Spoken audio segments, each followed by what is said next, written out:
forget.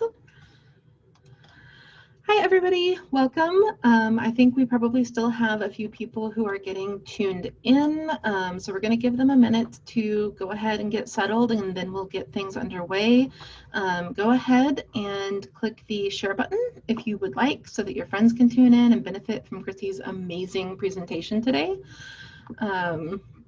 And as we go through things, I'll touch on this here in a minute as well, but if you have questions, you just want to say hi, feel free to pop into the comments.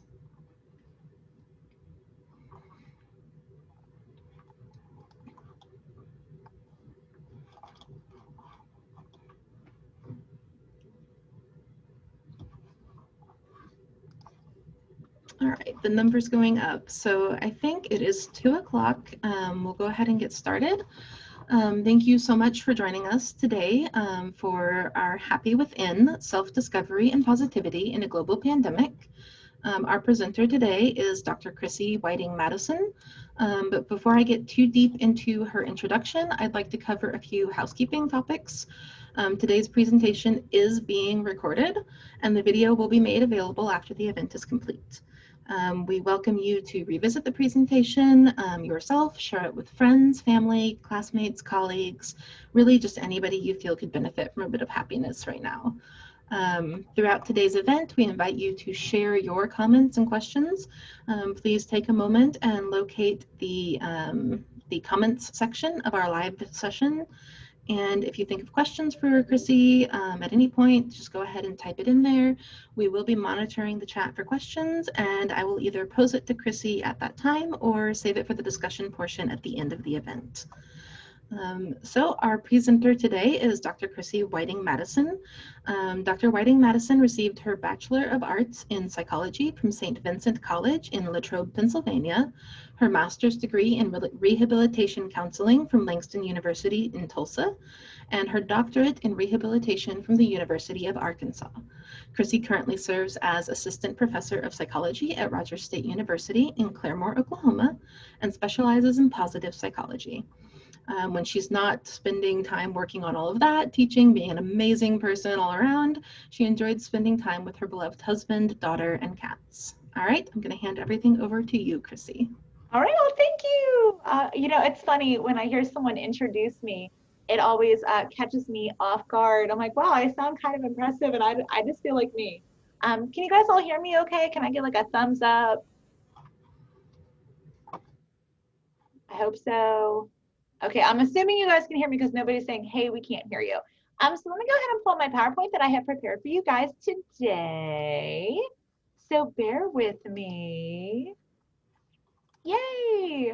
First of all, guys, I just got to show you, look at this amazing background and everything that Caitlin Crotty in our library, she made this and she is so incredible. I hope I'm giving credit to everybody that helped design it because I'm sure it might have been a team effort, but wow, incredible.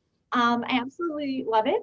I don't know how many of you guys have actually been attending my previous two. My first one was actually in person and then also broadcast on Facebook Live. My second one was Zoomed. And unfortunately, we're still on Zoom and Facebook Live for the third one. But this is my third installment of my happiness series, third and final for now. For now, I hope I get invited back again.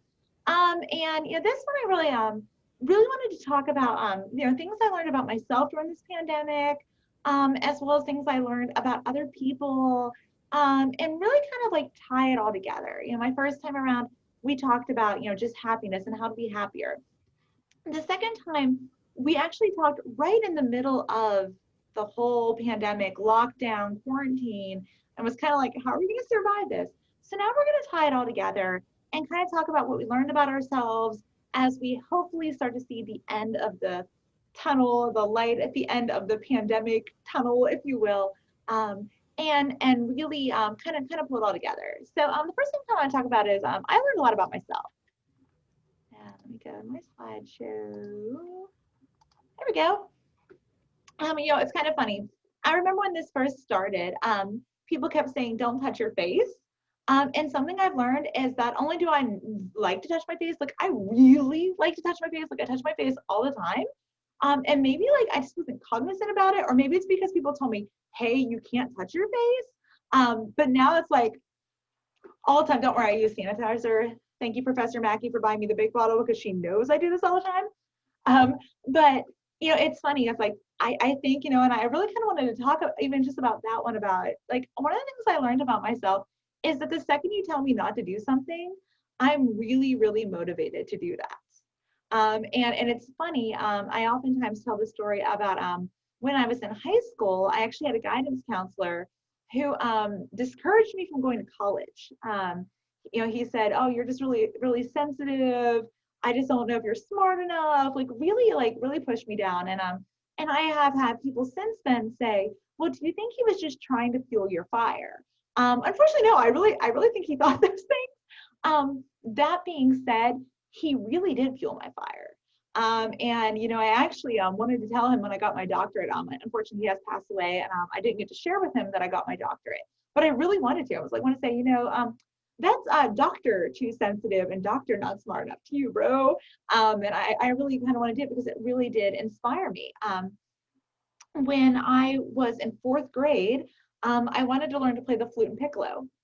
And when we were trying out instruments, the expert on the instruments told me that I shouldn't pick that instrument because my mouth wasn't shaped correctly for the embouchure required for a flute and piccolo player to play it. And you know what that did? That fueled me to want to play it even more. You can ask my mom. Hi, mom. She's on right now watching this with my daughter. Hi, Karina. And I can tell you it's interesting because not only did I play flute and piccolo, I played flute and piccolo through grade school, middle school, all the way through high school, where I played competitive and actually sat on district and state level bands and orchestras. And then I actually continued to play the whole way through college. So something I've learned about myself is not only do I like to touch my face, but I'm learning that telling me I can't do something is almost like a green light to like knock it out of the park. And I say that because I wonder which of you are like me that I need to send a Facebook message to after this and say, yeah, you can't do that, just to fuel your fire a little bit. But definitely something I learned about me. I also learned that I really cannot sit still at all. Like I really can't sit still. Like the idea of, working from home and teaching my classes online or via Zoom was a real challenge for me. And I'm going to tell you guys, most of you see me as this really bubbly girl with like a freakish amount of energy that you really don't usually understand. And you're kind of questions about like, why is she like that? And I will tell you, this challenged me. It did. It challenged me. There were times where I had I experienced some depression. I experienced a lot of anger, a lot of anger. And maybe everything happens for a reason. Wherever your belief system falls. I will tell you that I learned that I can't sit still, and that it does affect my mental health. And maybe you are like me, that sitting still is very detrimental. I had a really good friend who used to drop a quote all the time, and unfortunately, I don't know who the quote is actually from. I just know she used to say it. She used to say, don't go in your head alone. It's a really dark and scary place. And that is so me because when I'm left with too much idle time, like I find myself thinking about things and overthinking about things. And before I really can count to 10, I'm thinking about that time in kindergarten when I fell off my chair and I hit my head and my students made fun of me and laughed at me for it. My classmates actually thought it was funny and it actually really hurt. And it was actually my first day of kindergarten, my first day in school. And I'm thinking about that and I'm crying over it, even though it has absolutely no bearing on my life right now. So I've learned that being alone and sitting still can actually border on being dangerous for my mental health. And I don't know, those of you around me, go ahead and shoot me a little heart or a thumbs up if you're feeling me on that. But definitely something I learned about myself. The third thing I learned is that human touch really is therapeutic and it matters. I am a hugger. In fact, I have people that tease me. I'm really, really bad about like going in for the hug and I'm hugging you really tight. And then I'm saying, oh, how about a hug? And they're like, you're already hugging me. I'm like, yeah, sorry, I always forget to ask first, and I ask after the fact. I think about it after I'm already hugging you, but I'm a really big hugger. In fact, there is research that suggests that to have optimal mental health, you should hug or be hugged a minimum of 7 times a day. So that is actually something I have strived to achieve for probably the past 20 years. I learned that statistic in my undergrad at St. Vincent and Latrobe. Shout out to my St. Vincent friends who are watching today. But I learned it then, and I've learned its truth and its value. So, guys, here's the thing right now. We are in a society where hugging is a big fat no-go. I can't, I'm not hugging my students. I'm not, hugging my friends like I used to, although I know which ones of them I can still kind of like force the issue. I think my daughter, she's 13 and she's probably so over being hugged. I have chased the cats. And basically, my version of loving my cats is hugging them so tight their little eyeballs are bulging out, and I'm like, I love you, and they not hide from me, but it really is therapeutic. And I think I was telling one of my classes, I think that in the years to come, as those of you that are watching that are currently students, especially my students here at RSU or students at RSU, I think we're going to see some really interesting research emerge from this. Like, what was the long-term effect of not being able to hug or even shake hands or even touch somebody? Like, what's that going to do mental health wise? I can tell you that it hurt me. There were periods of depression and anger and struggles just because I wasn't hugging or being hugged. And it sounds so silly, but it is such a big part of my mental health and a big part of who I am that it really did matter. I have it matters all in caps because to me it really does. And for many people, I actually saw a meme going around Facebook several times now during the pandemic that said something along the lines of, check on your friends that are huggers, we're not okay. And meant to be a little tongue in cheek, haha, but at the same time, we're not okay. We're not. And the last thing I learned, of course, this is very early on in my presentation, I learned that all of us are facing demons. All of us, and that's myself included. I think sometimes I unfairly project an image that things are easy for me. And some things for me have not been easy. Getting a PhD, really, really hard. Just because you didn't see me ugly crying in my car on the 2-hour commute from Fayetteville here doesn't mean it was easy. But I think I have a tendency to make things look easy because I do tend to internalize when things are struggles. But nothing's easy, right? We all have something that we face that isn't easy, are our demon. And for many of us, those demons are being exacerbated by the situation with COVID. And some of those are some really big, really serious demons, like things like, mental health issues like depression or anxiety or PTSD or addiction issues or suicidal thoughts. And these are just all being exacerbated so much. Are we trying as a community? Well, of course, you can still see your therapist via Zoom or on a phone call. There's even texting programs available. But let's be real, it's not the same. I don't know how many times a day I say I'm over this, because I am. You know what I miss? I miss smiles. I'll throw a joke out to my students in the classroom, and I can't tell if they're smiling. I can't tell if I'm funny anymore. Please feel free to tell me if you think I'm funny, because I think I need that feedback really badly right now. But I'm over this, and I'm over not having the support with my own demons that I felt like I had before this started. And now my demons aren't as big and bad as other people's demons, and I can't imagine. Really, I can't begin to wrap my head around how those people are experiencing life right now. Without having somebody there to even give them a hug or, even a handshake. Even we don't shake hands anymore. We do this elbow thing. And somebody pointed out to me that we cough on our elbows. Now we're touching elbows. I'm like, wait a minute, maybe that's not a good idea either, right? But it's definitely a thing. This is altering the trajectory of our own path to wellness. And it's stuff that I'm facing and stuff I'm dealing with and stuff that I'm learning about myself that I want to share, mostly for the reason so it isn't just you. It isn't just you. It's all of us. We all have a little demon right now. We're all touching our face too much. We're learning that we really don't need to be alone all the time. And maybe, just maybe, we're even missing a few hugs. So how are you guys holding up? You kind of heard about me and what I'm learning. I actually, I don't know if Tracy Emons is on, but Dr. Emons, thank you. She actually gave me some absolutely amazing statistics from the CDC to use today. I wanted to call her out and say thank you. She's amazing. Love that her office is right next door to me, so I can bug her as much as I want.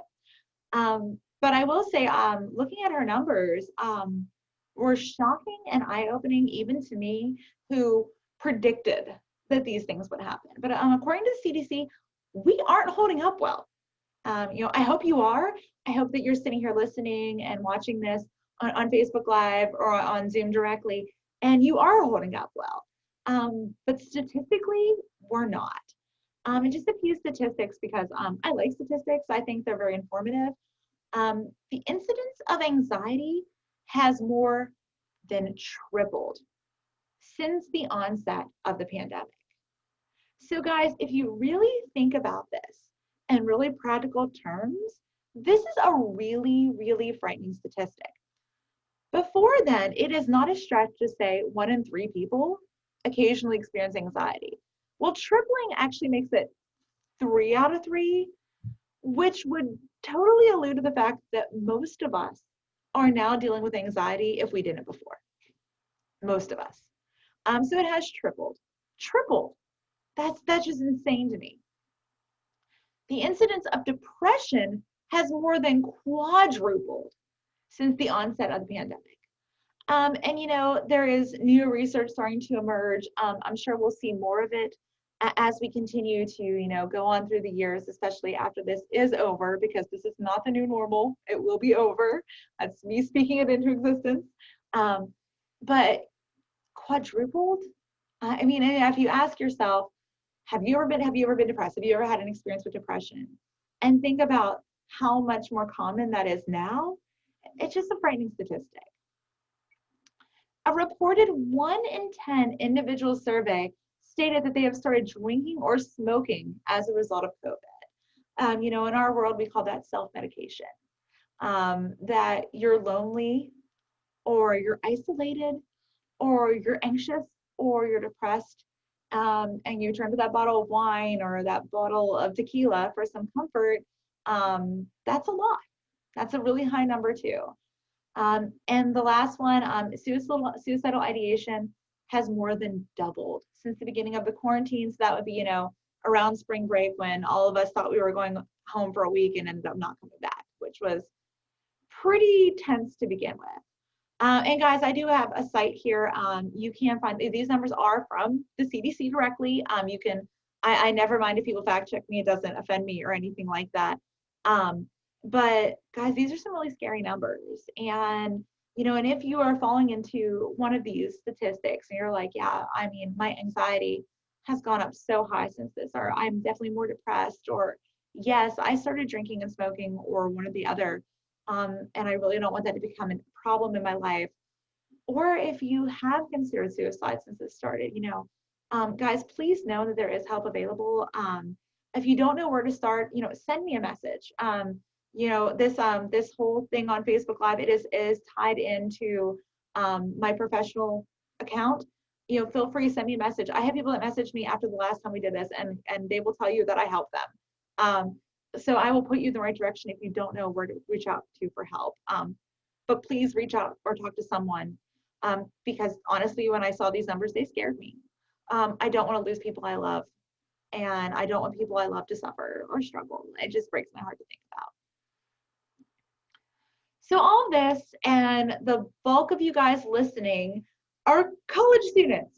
So you're going with all of this on top of college. Now guys, I went to college. Actually, I went to college for a really long time because I did a master's and a PhD after my undergrad. So I was in college for significantly longer than the majority of the world.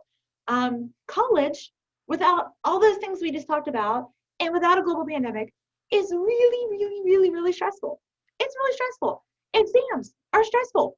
Papers are stressful. Having to sit down and talk to your professor because you're having a personal issue, really scary, really stressful, right? It is not an easy thing. Now, it's also a lot of fun.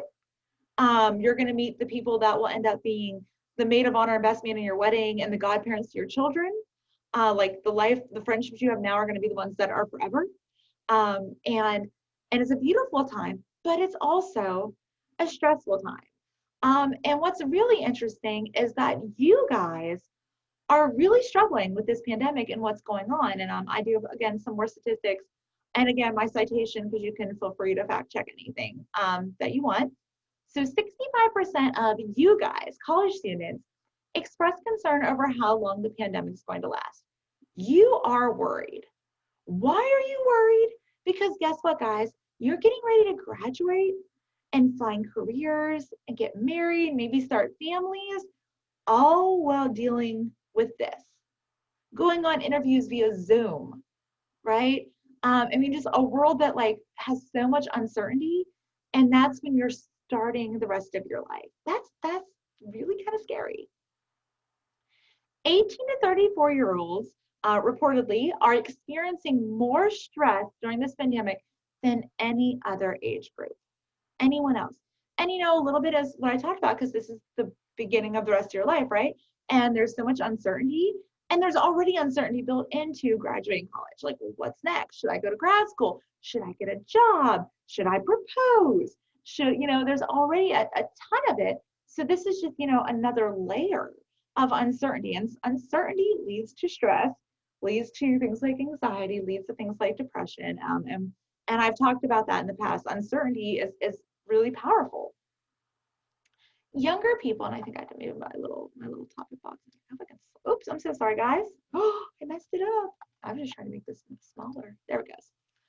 Younger people were reporting mental distress at significantly higher rates than older people compared to the same time period in 2018. So younger people were already struggling more. Research suggests that while younger, healthy people are less likely to be hospitalized or die from the virus, they are being affected in other ways. So they were already reporting more mental issues before this even happened. Now they're experiencing it and having more stress than any other age group, right? And they're being affected in ways that are very unique to their age group. Young people report that they're being worried about the health of older relatives and loved ones. Their social lives are being significantly disrupted by stay-at-home orders. And you guys may say, oh, their social lives, and like those, you know, you might roll your eyes a little.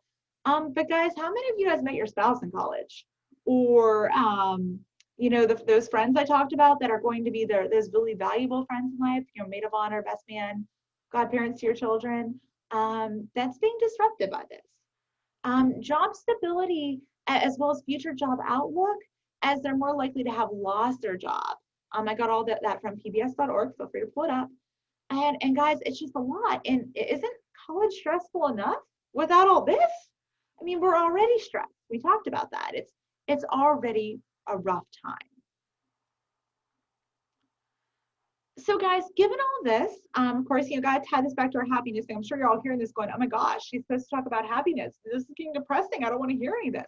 We're going to tie it back in because we're going to stay happy. And guys, if you're anything like me, I want to grow as a result of this experience. I want it to be an opportunity for growth rather than an opportunity for crisis.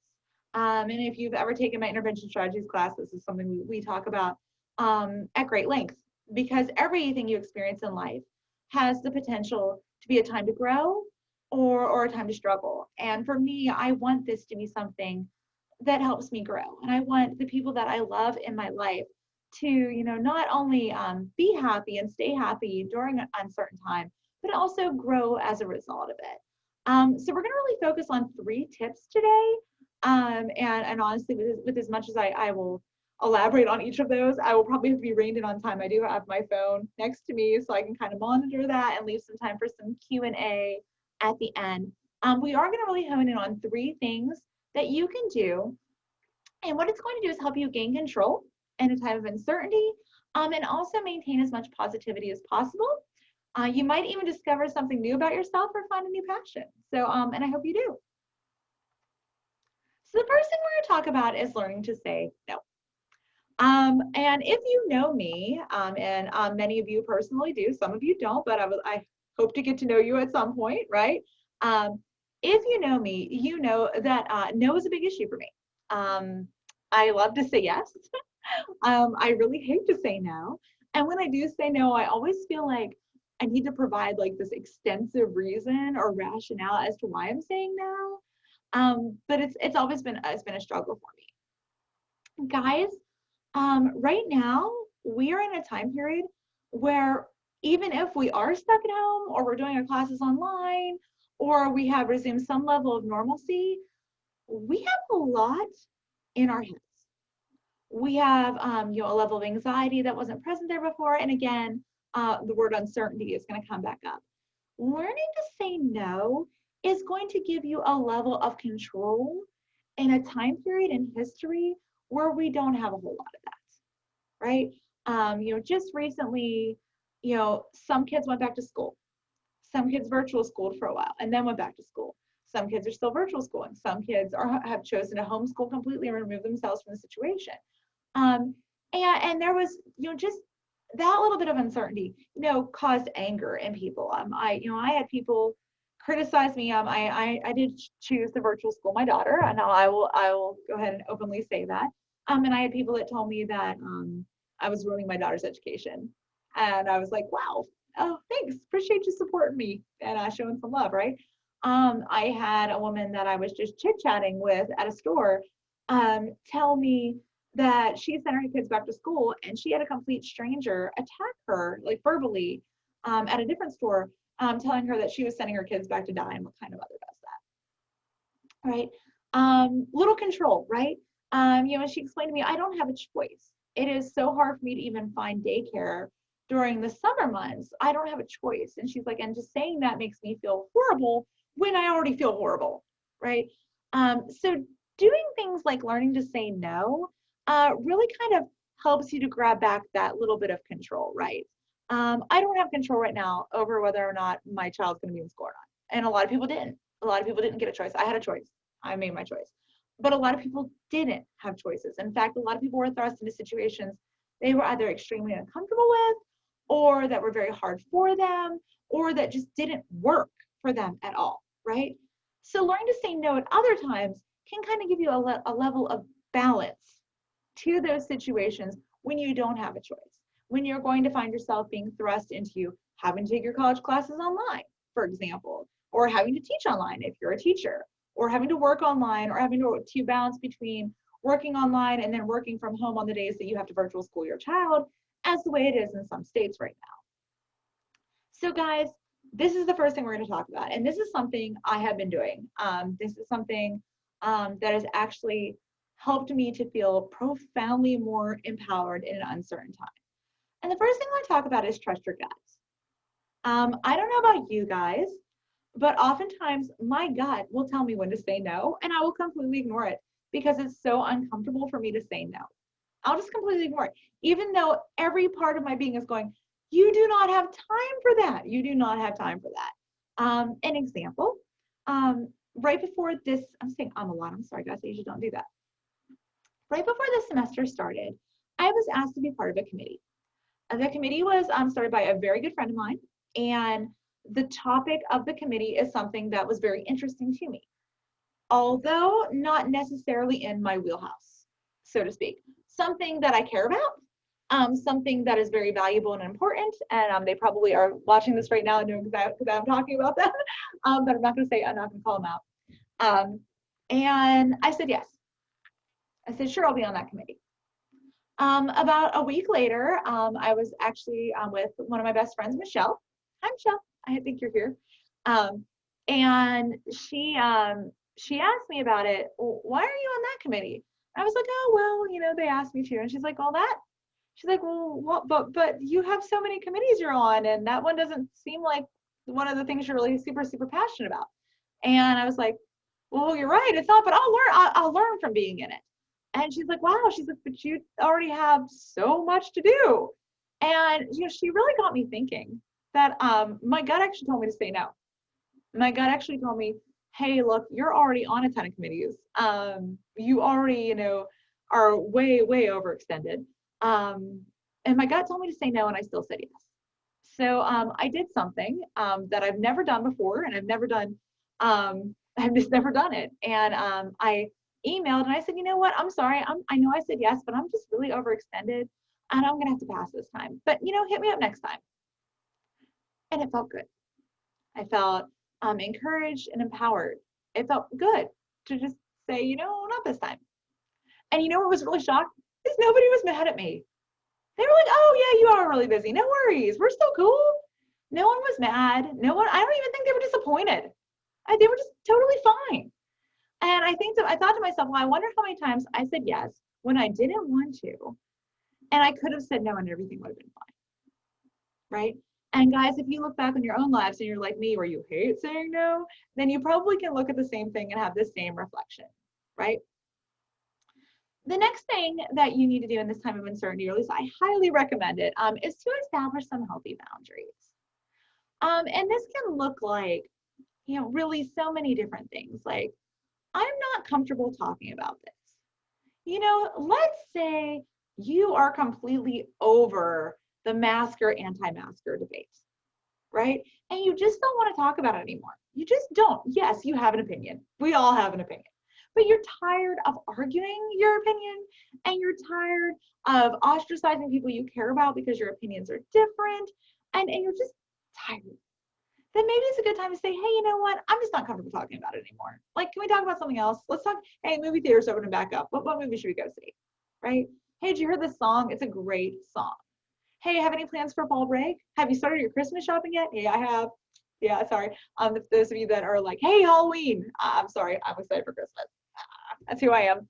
I do like Halloween too, though. That being said, establish your healthy boundaries, right?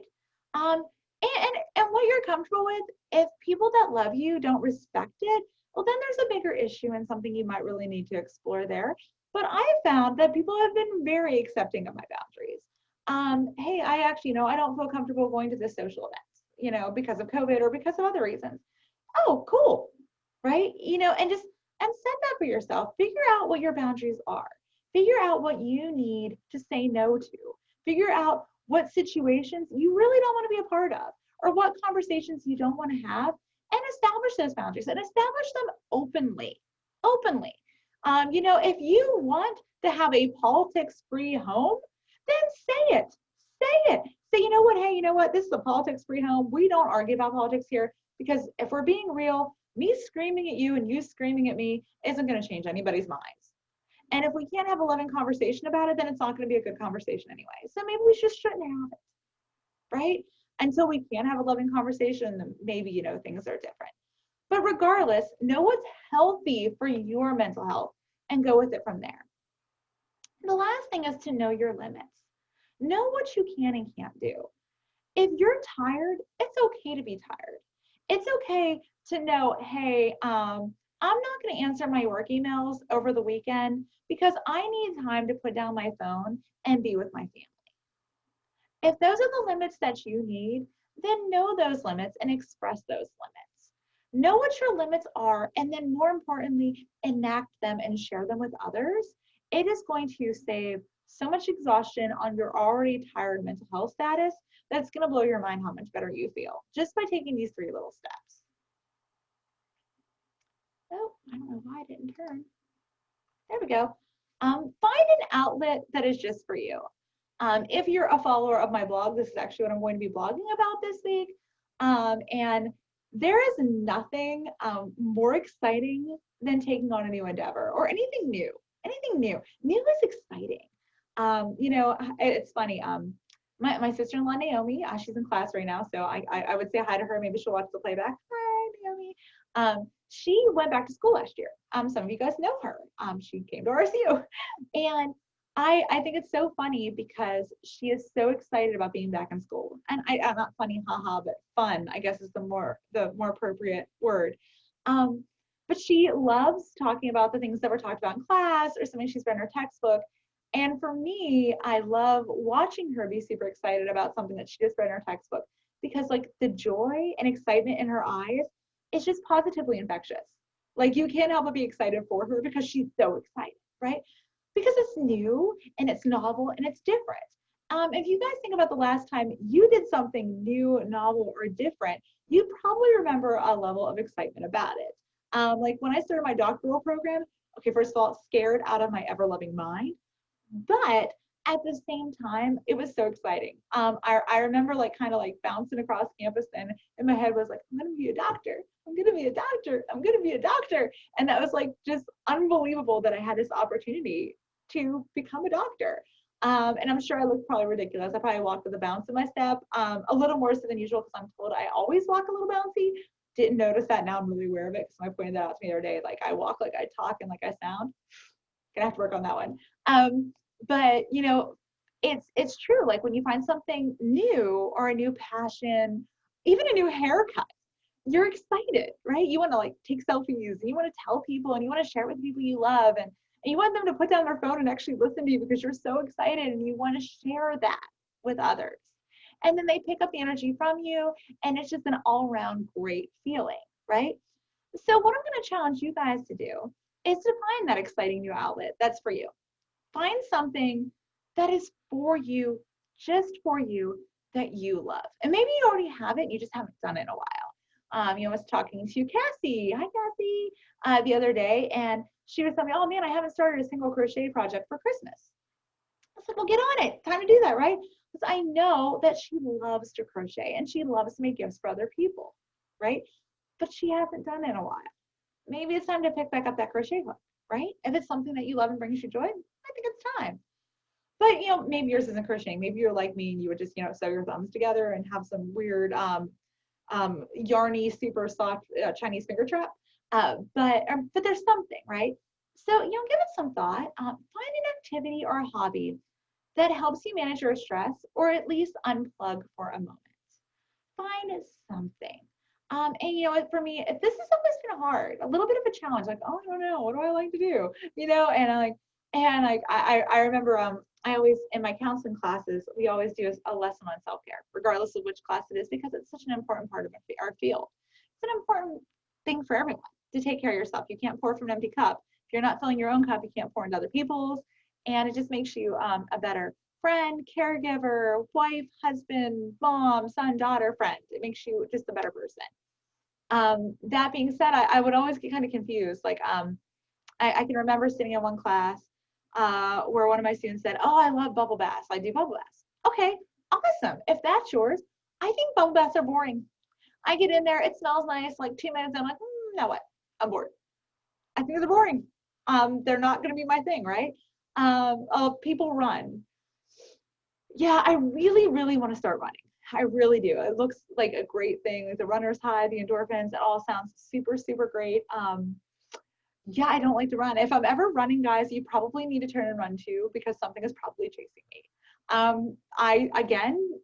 Great for you. And if it's your thing that helps you manage stress or unplug for a moment, fantastic. I struggle with finding mine. You know, feel free to, you know, throw some suggestions for me in the comment box or send me a message because I would love some new ideas. Anything will really work though. Even if it's like doodling in a sketchbook or really listening to music. And I'm not talking about listening to music while you fold laundry or listen to music while you watch Netflix. Really listen to music and just focus on that. Or get a new book. Buy my book. Shameless plug. Choosing Happiness. It's available on Amazon, Barnes & Noble, Books A Million, anywhere fine books are sold. Or you can buy it from me in my office for a cheaper price. There he is. There's my shameless plug. But you got to make time for it. And perhaps most importantly, you need to be consistent. You know, right now, the going rate that I've read is that you need to do self-care or have an outlet at least 20 minutes a day, 3 times a week. 20 minutes a day, 3 times a week. Are you doing that? I'm not. And I wrote this. And it's still a struggle for me. But I also know that when I do it, that I'm happier, I smile more, I genuinely feel better. I have more energy to do other things, and I have more energy to focus on those people around me that need me. You know, those people that are falling into those scary CDC percentages that we saw, I have more time to focus on them. You got to make this outlet a priority. It has to be that big new thing you do that's so exciting that you tell everybody about. Even if everybody's starting to roll their eyes because they're tired of hearing you talk about it, make them roll their eyes. Make it a priority and make it important for you. And you know, in all seriousness, if you have ideas for things that you want to throw out there, throw them in the comment box on Facebook or on the Zoom. You know, maybe somebody else is also looking for an idea and your idea is exactly what they needed to hear. This is so important, guys. We need something that can help us escape from the uncertainty of the reality we are in right now. We need it. We need an escape. And 3 times a week, 20 minutes a day, I am officially challenging you to do this. And the last thing we're going to talk about, as I quickly check my time, oh my gosh, all right, I'm doing okay, is staying grateful for the good stuff. I can't begin to tell you how many people in my life have thanked me for the gratitude journal thing. And I mean, it really is life-changing. I can't tell you guys enough that you need to do this. It will change your life, I promise. You want to feel happier, maybe not be as irritatingly happy as I am, but you want to be happier, you got to try this. You got to try this. So if you're a journaler, and many people are, the first thing I really want to talk about is journaling the right way. There is a right and a wrong way to journal. Now, I'm not saying that you shouldn't use your journal to process things like trauma or struggles or things that you're going through, but it's also really important for you to focus on the good stuff and to remember that you want to feel better and that you need the healing to start. One of my favorite examples came from a woman I met on an airplane coming back from a conference in Cincinnati. This woman was older than me. I would say, probably in her 70s. So definitely older. And she was sitting next to me on the plane. I was traveling alone. And, it's funny because I think I put out some kind of energy where people like want to tell me their problems. Like I always joke and say it's tattooed on my forehead. It's just invisible to me. It says, "Tell me your problems," right here. Because no matter what, every time I fly, somebody ends up telling me their problems. And I don't tell them what I do for a living. I don't tell them anything. I end up telling her later just because it was appropriate. But people usually just end up like kind of spilling things to me, which is entertaining just because I don't understand why it always happens. Well, this one was no different. And she was on the plane with me and we just started talking about, our trips and what we were doing, small talk. And she said, "Well, I'm actually on a trip to see my girlfriends. I need a break from my husband because I basically hate him." And I was like, "Oh, well, that's a big overshare." And I didn't say that, but I was, thinking, I don't usually, tell people things like that. But even if I'm really annoyed with my husband, love you, baby. I usually don't, share that. So she proceeded to tell me that about a month ago, she had discovered that her husband, that she'd been married to for about 50 years, had started a series of what I would call emotional affairs. Not physical affairs, where he was actually, having physical intimacy with another woman, but, sending texts like, "I love you, I want to leave my wife for you so we can be together, you're the most amazing woman I've ever met." More than one woman. There was, a series of them, and very deep emotional affairs. Of course, like most of us women, when we sense something is wrong, we become FBI, and we start finding everything. And she found all the texts. He didn't delete them, and was devastated and wanted a divorce. She's like, "I think this is worse than physical cheating. I want a divorce." And he cried and it's like, said, I didn't really mean it. I don't even really understand why I did it. I guess I just wanted to feel relevant and valued, and I want to save our marriage. I love you. I don't know why I did it. I'm so sorry. But she was kind of done. So done, in fact, that she went to her grown children and told them she was going to divorce her dad. Her adult children didn't like this. They didn't match up with their plans for the future. And she told me that her daughter had actually said, "Why would you ruin all of our holidays? And if you do this, you'll never see your grandkids again." Well, that was enough for her to decide that she was going to stay in the loveless marriage for the sake of her children and grandchildren, but that she hated them. And I was like, "Wow, that must be a really hard way to live." And she goes, "Oh, well, I see a therapist." I was like, "Yay, great, therapy. Everybody should see a therapist. Therapy is always a good idea." And she said, "And I journal." And I'm like, "Yay, journaling. Journaling is always a good idea. Everybody should journal." And I said, "Just out of curiosity, what kind of things are you journaling about?" And she said, "Oh," she goes, "basically, I talk about all the things I'd like to do to my husband's anatomy," except she was more graphic. I'll let you guys use your imagination there. And that she wanted to kill him and choke him and do horrible things to him. I said, "That's what you journal about?" She said, "Yes, every day. Every day I spend a good 20 minutes talking about how much I hate him and the horrible things I want to do to him." And I was like, wow. And immediately in my head, I thought, okay, well, you're definitely processing your anger, maybe even some rage, and you're processing what happened. But how are you healing?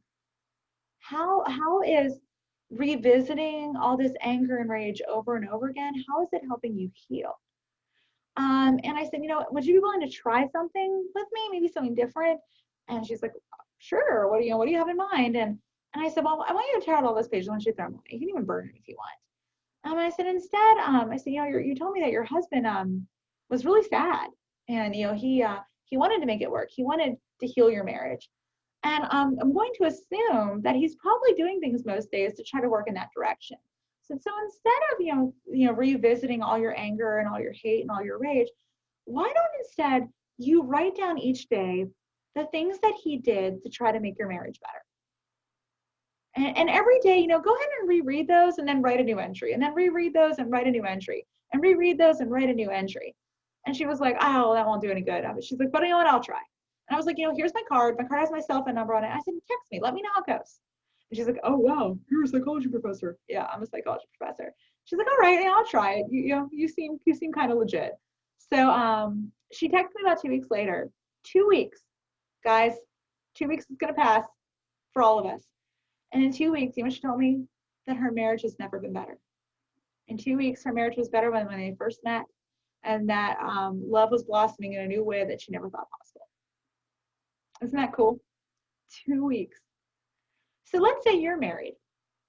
What if you opened up an app on your phone, and every time your husband or wife or spouse did something wonderful, you just put a little note in there. And then you reread everything wonderful that they'd done, because that list actually starts to get kind of extensive after a while. I actually have it. I can actually show you mine. It's on my phone right next to me. Every time my husband does something for me, last night he went to Taco Bueno because I wanted party nachos. He went to Taco Bueno at like 9:30 at night and got me party nachos because he loves me. And it really helps me focus on that he loves me for the times when things aren't so great, when things are a little shaky and a little rough, maybe for me personally or in our marriage. It helps me to remember those things. And guys, I'm going to encourage you to do this. And not just in your marriage, but in your whole life, because you can transform your whole life in as little as 2 weeks. Actually, that was pretty fast. Most people take about 20 days to a month. But if you go to your phone, go ahead and pull it up. Go pick it up. I know it's next to you. It's right there. And most of us have something along the lines of this. Mine, I don't know if you can see it, but mine says keep notes, right? I want you to click on that, whatever your note function is, of some kind of notes, and mine's being really slow. But I actually have a note, and it says my appreciation right here, and I use it every day. I'm sorry, I flipped my Facebook screen. And every night, I put things in it, things that made me smile, and then I reread it all the time, and it is a huge note in my phone. And I want you guys to go ahead and create one. Go ahead, you can call it whatever you want. And then what I want each of you guys to do is think about 3 things today that made you smile. 3 things. Maybe you got a sweet good morning beautiful text. Maybe you got to snuggle on your kitty or your puppy today. Maybe you got to have Taco Bueno party nachos for lunch, for like my latest addiction. So good, and only 99 cents. What? Let me see. Maybe it's this presentation. Maybe something I said was funny and made you smile. I hope so. I hope I'm funny. I can't tell if any of you are laughing with the masks anymore. It's terrible. But go ahead, put 3 things in there. Start the habit right now. Don't wait. Don't wait. And put those things in there. 3 things that made you smile. I promise you guys smiled 3 times today. None of us could see it, but it was there. So go ahead and start it. I'll give you guys just a moment to do that while I change to the next slide.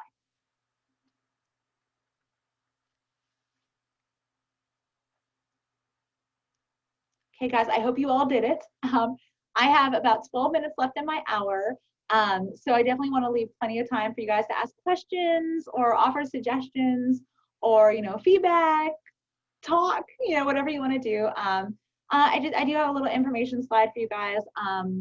The best thing to keep up with what's going on with me or to get happiness tips, because I love to share my happiness tips with everybody, you can follow me on Facebook. It's Dr. Chrissy Whiting-Madison, author. There's a picture of me, there's a picture of my book. It's pretty easy to spot. It's also tied into the Facebook event today, so that might be the easier way. Just click a like or follow on there, or you can send me a personal friend request. I'm good with either or both. You can email me if you have any questions or need ideas. My email is cwhiting@rsu.edu. And also, I do have a book. It is my personal journey about how I became a happy person. And it is available from me directly. I do sell them for $10 a copy. And you can buy them on Amazon. You can buy them at Barnes & Noble. We even might have a few copies in the bookstore. Or you can borrow it from the RSU library. And really, you can get them almost anywhere books are sold. They're pretty easy to find, which is kind of fun and wild. I was actually telling one of my friends today that I was in Dallas and I found my book on the bookshelf and had to take a selfie with it because I'm stupid and hokey like that.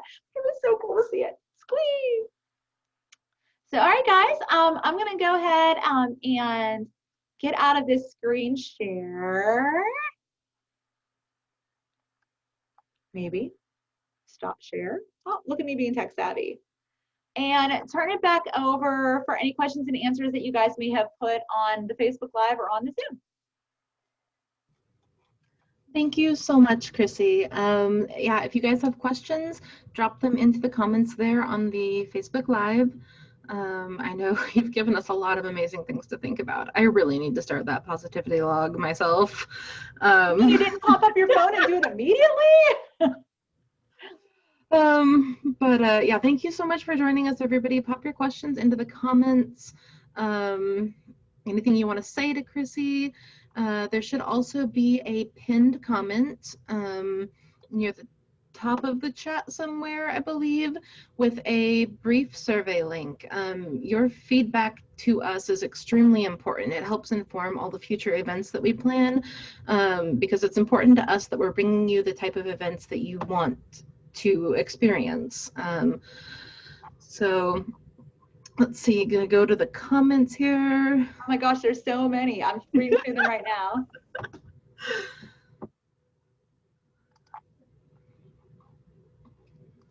Oh, Britannia says you are such an inspiring and beautiful soul, and she's absolutely okay, guys, now I have good eye makeup. Why? Oh, I heard 11 hugs a day. Okay, guys, watch out. I'm coming for you.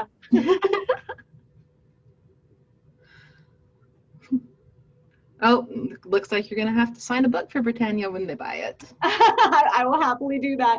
It's funny. I did have somebody get mad at me and say, why are you defacing my book? I was like, sorry, I'll give you one that's not signed.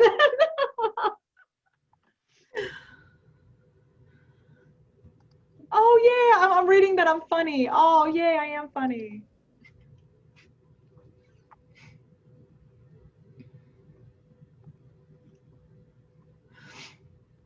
And Jill says, thank you for yet another great presentation. Oh, you're welcome. Thank you guys for being here and letting me be part of something wonderful.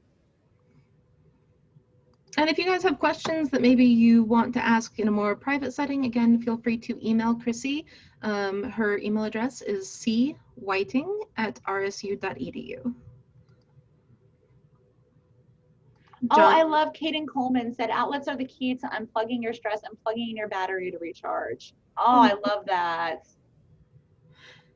Ooh, gardening. And then I could eat the gardening. Thank you, Dana. Oh my gosh, what a great idea. I'm sorry, Dr. Gray. Oh, Britannia has a great question. How do you reach someone who's insisting on being negative? Oh my gosh, you know, I gotta say, I think that's probably one of the biggest challenges in my life, because there are people in my life that are very, very negative. And really, I think persistence is the key. You know, keep showing them how happy you are and sharing with them what you're doing to feel better. Eventually, most people think maybe there's something to this. And, you know, most people, you know, let's be real. If you're sitting in kindergarten around your little rug in your little space with your name sticker on it, you're not saying, hi, my name's Chrissy, and when I grow up, I want to be miserable and negative. Like, nobody says that, right? Everybody wants to be happy and positive. And just, you know, keep it up, keep showing the love, keep sharing your tricks and your secrets to staying positive. And eventually, you know, most people warm up to it. Not all people. We can talk about toxic people. That could be another Zoominar for another time. There we go. We can do another event with that. Eliminating toxicity. Elizabeth says that she's super glad she got to make it to this presentation. She misses seeing you. Oh, yay! And Megan Ford, I'm glad I'm not the only one who's running away from people. Hannah says 20 out of 10. Love the presentation. Oh, thank you. lots of amazing comments. Oh my gosh. Yeah, everybody, like I literally have tears in my eyes right now reading these guys. But they're happy tears, happy tears. That's a good thing, right? Oh, Josh has a good question as well. Josh says, my family isn't big on hugs. What is a good alternative for hugging? My family is more action-based. Any advice on how to support each other without physical contact or being overly affectionate? Okay. Oh my gosh, that is such a great question. I'm really actually thrilled you asked that because I always think that's something I need to do is bring that up. So there's a great book, and most of us, even though if we haven't read it, we're familiar with it, and that's the 5 love languages. Most of us have a love language, and one of those is physical touch. That we're a hugger, we feel super super yummy loved when we're snuggling up to our favorite people, but it isn't everyone else's love language. My recommendation is when you are trying to, do that for someone else or even receive it for yourself, is being really open about what your love language is. Now, if you don't know, there are plenty of free assessments online. You just have to Google it up. That being said, most of us know. For example, I actually have 2 love languages. Physical touch is one of them. And the other one for me is actually acts of service. I feel most loved when somebody does something for me that I know they know will help me out or take something off my plate. And I will express love through acts of service. Like I will, do my husband's laundry and make sure it's ready for him before he has to go out of town for work, or do little things for that because that's my love language. Maybe they're a words of affirmation person where they need to hear, hey, I just want you to know how much I appreciate you, and I appreciate you that you just did this awesome thing. Or I just appreciate the person you are. You're a beautiful soul. Maybe they're a words person. Maybe they are a gift person. I know a lot of people who are gift people, and they love to buy and receive gifts for other people. And that's how they should love and how they receive love. And again, gifts don't need to be expensive. I mean, sometimes if money's a little tight and I want to show some love to somebody who I know that gifts is their love language, I'll bake them some cookies. And I'm not the best baker, but usually they're like, oh, you tried and that's adorable. They're burned and I'm not going to eat these, but you're so cute, right? And they're still going to love it. So there's definitely lots of ways to build people up and allow them to experience love without being a hugger. Such a great question.